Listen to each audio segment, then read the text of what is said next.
if there is a particular strand in my work that I think is profound and yet maybe to be appreciated, is that I didn't import concepts from place to place, but actually subordinated myself to trying to understand the essence of a place.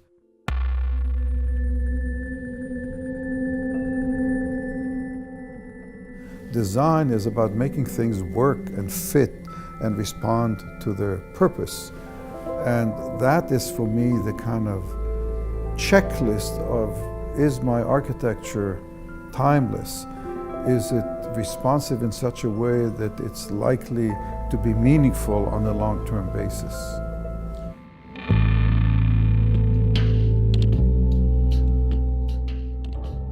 In my early parts of my career, I was quite obsessed with geometry and with the notion of creating three-dimensional spatial components as building blocks for construction. Habitat is an example where boxes form houses. But then I tried to carry that thought process to other typologies.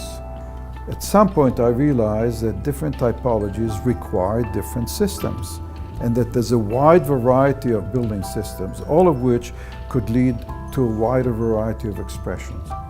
So this was a big lesson, a lesson of the language of my building.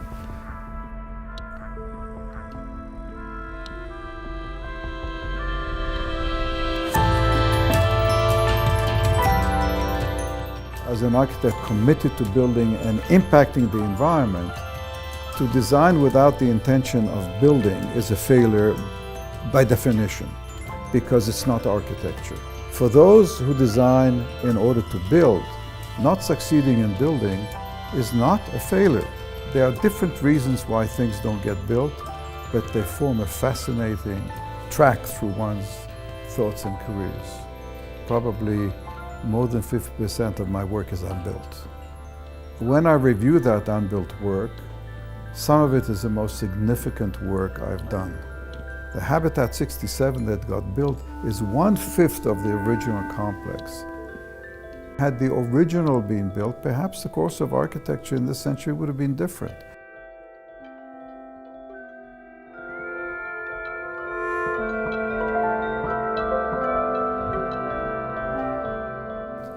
When you've been an architect 50 years and you already had 3 buildings demolished, and you see the transformation that's taking place, very little or none of it is forever.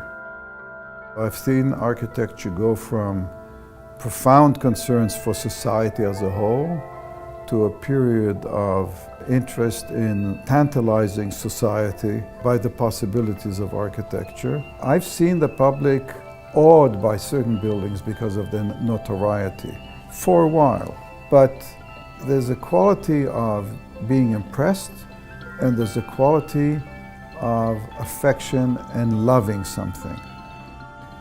I go to Habitat today, it's 50 years old, and not just to my mind, but almost to every observer, it's as fresh as ever. It's as relevant as ever. You know, after years of being semi-ignored, all of a sudden, the ideas of Habitat are all over the place. The question of contemporary has to do with the values a building represents. Contemporary building is one that seizes the spirit of the time as well as the technology of the time in a way that has meaning that lasts.